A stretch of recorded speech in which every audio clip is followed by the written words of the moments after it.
Vuonna 2018, kun tehtiin Enkelipuiston dokumentti, sen jälkeen kuvattiin vielä aurinkovoimalaa ja Eiffeltornia. Nyt voisimme tutustua siihen, mitä kaikkea näiden vuosien aikana ja jälkeen on tapahtunut. Millaisia uusia vaiheita alueelle on tullut ja miten paikka on muuttunut vuosien varrella. Käydään läpi rakennusvaiheita, uusia teoksia sekä sitä, millaisia suunnitelmia ja ajatuksia tulevaisuuteen tällä hetkellä liittyy.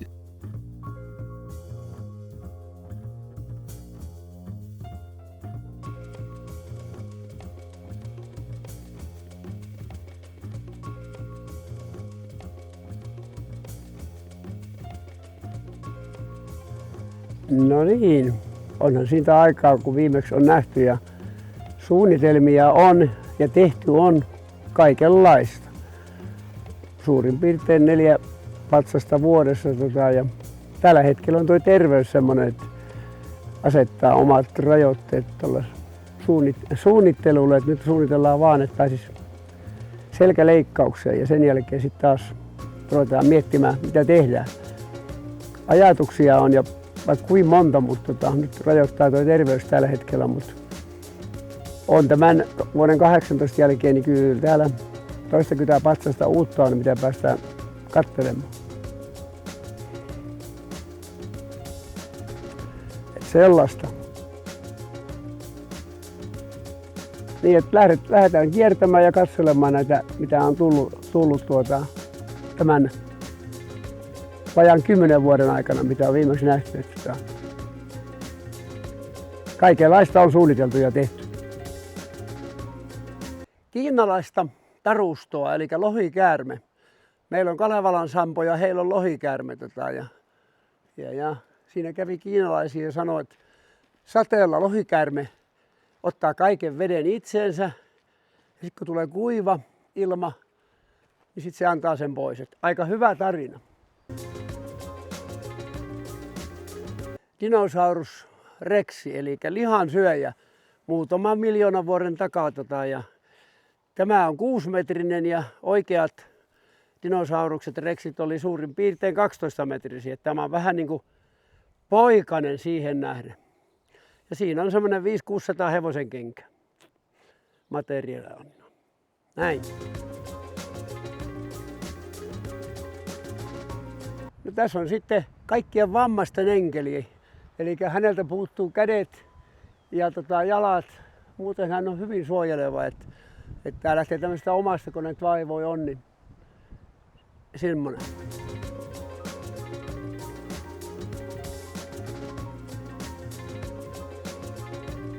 Tässä on sitten sinivalkoinen suomikotka.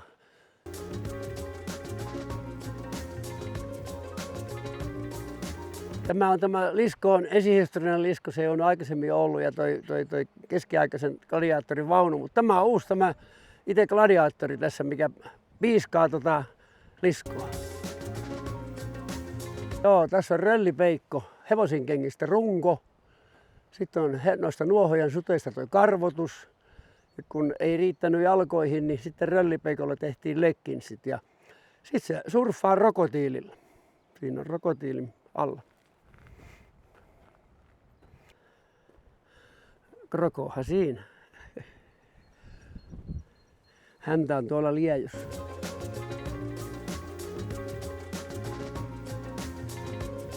No niin, tässä on tuulen tuntia. Tää pyörii kumpaankin suuntaan, eli nyt se menee myötäpäivää. Sitten jos tulee täältä tolpan toiselta puolelta toi ilmavirta, niin se kääntyy vastakkaiseen suuntaan.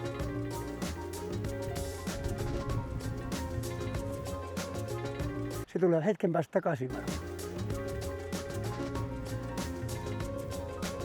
No niin, nyt se lähtee. Nyt tulee hyvä kuva, jos se lähtee toiseen suuntaan. Ei, vielä jatkaa.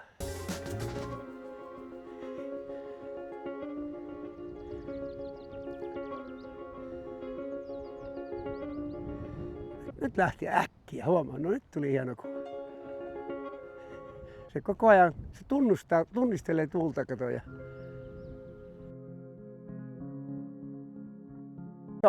Auton tasauspyörästön perästä tehty, eli otettu rullat ja akselit pois ja siitä lähdetty kehittämään ja se perustuu tuohon suoraan siipeen, että se ottaa tosiaan voiman kumpaankin suuntaan kun tuulee. Meni jossain lentokone.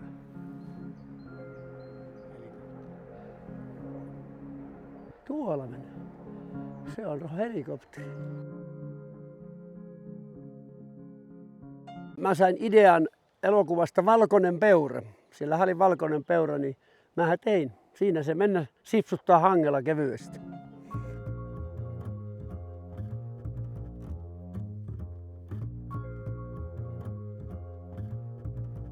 Siinä on vedenneito Amanda. Siinä on nainen lähdössä juhliin. On korkokengät ja tukka kammattu. Vaatteet vielä puke päällä. Tässä on örkki. Taru Sormusten herrassa se on häirikkö, mutta täällä Enkelipuistossa tämä on tämmöinen hyvin nöyrä suosikki, eli toivottaa ihmiset tervetulleeksi. Nyökkyttää tuossa, ei ole häirikkö.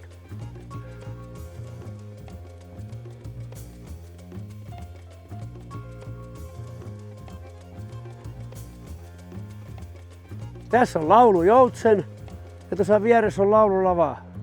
Ne sopii hyvin yhteen.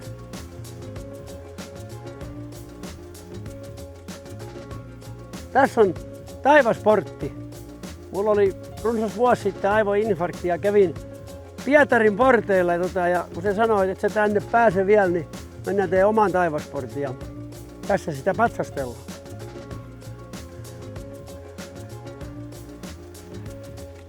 No, mulla kävi nepalilaisia porukkaa, oli Suomessa opiskelemassa, kun he on Taivasportin vartija. Kummonen Taivasportti sulla?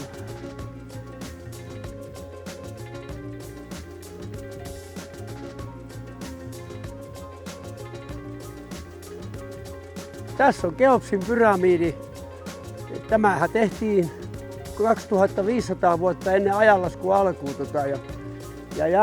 Tää on 5 metriä korkea. Hevosen kenkiä saa yli 2000 ja Turun seudulla on paljon ratsutalleja sieltä sain. Sitten täällä on vielä Tutankhamonin sarkofagi. Sitten mä tervaan sen, kato. Se perustuu siihen, että jos ei tätä tervattaisi, niin tämähän ruostuisi aika pian. Nyt tää on tervattu ja sitten se voi maalata ja se kestää maalissa. Helikopteri tulee takaisin. Se kävi jossain kuule.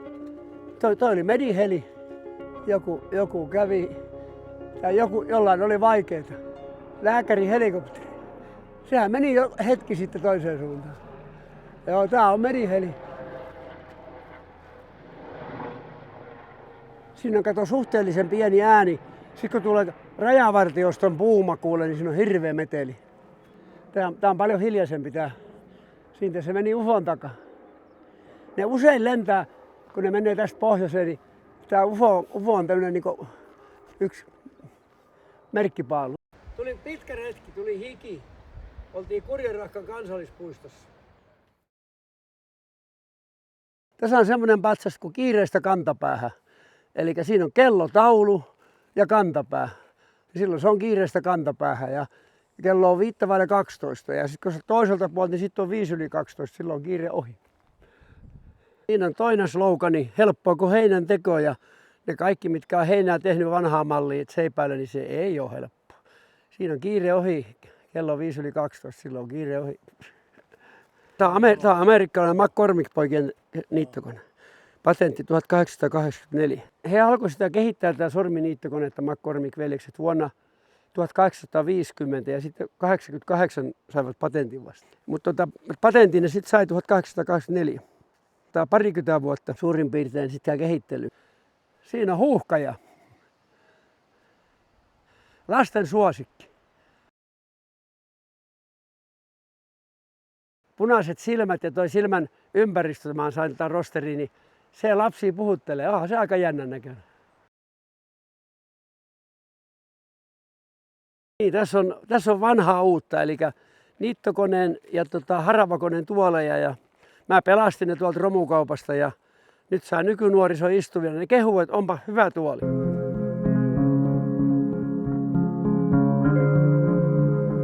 Ne on tervattu ensiksi ja annettu tervan kuivaa ja sitten on maalattu. on kestävä. Se on niin kuin köyhän miehen kalvanointi.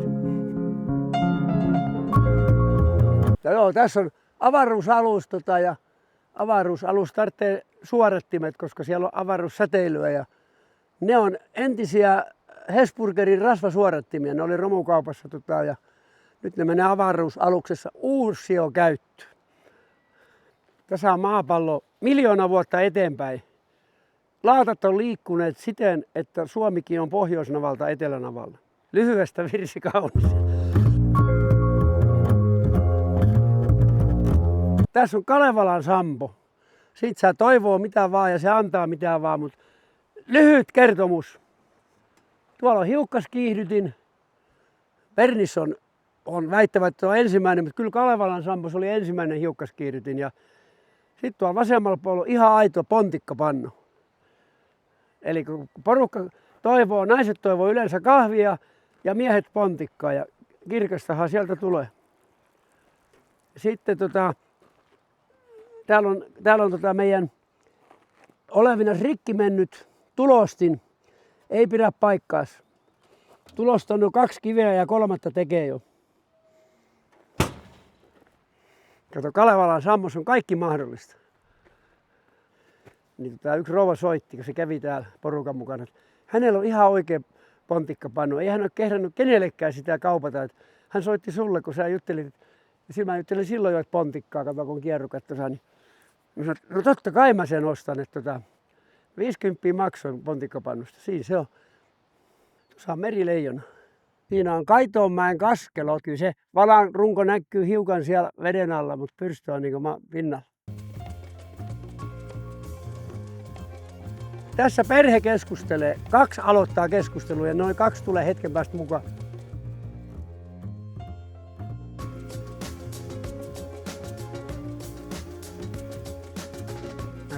Kauhean kova keskustelu on, kato, ja siinä on se, että nyt molemmat juttelee. Hetken päästä voi tulla esimerkiksi tolle puolelle semmoinen, että toinen pysähtyy, kuuntelee ja hetken päästä, nyt on harmonia, kato, yhtä aikaa puhutaan. Ja sitten siinä yleensä käy niin, että toinen pysähtyy ihan kokonaan kuuntelemaan, mutta ei sitten välttämättä toisen puhe, nyt se jää kuuntelemaan, kato. Se on ihan hiljaa kuuntelee, kun sininen puhuu, kato. Ei se kauan jaksa olla hiljaa, kun vielä on hiljaa ja kuuntelee.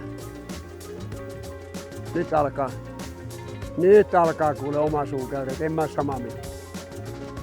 Tässä on sitten muuttolinnut. Näin keväällähän ne tulee.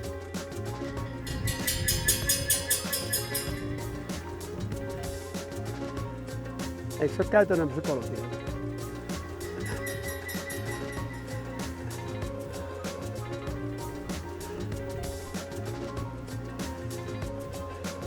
Se pistää ihmiset miettimään, että joo, siellä se keskustelu käy.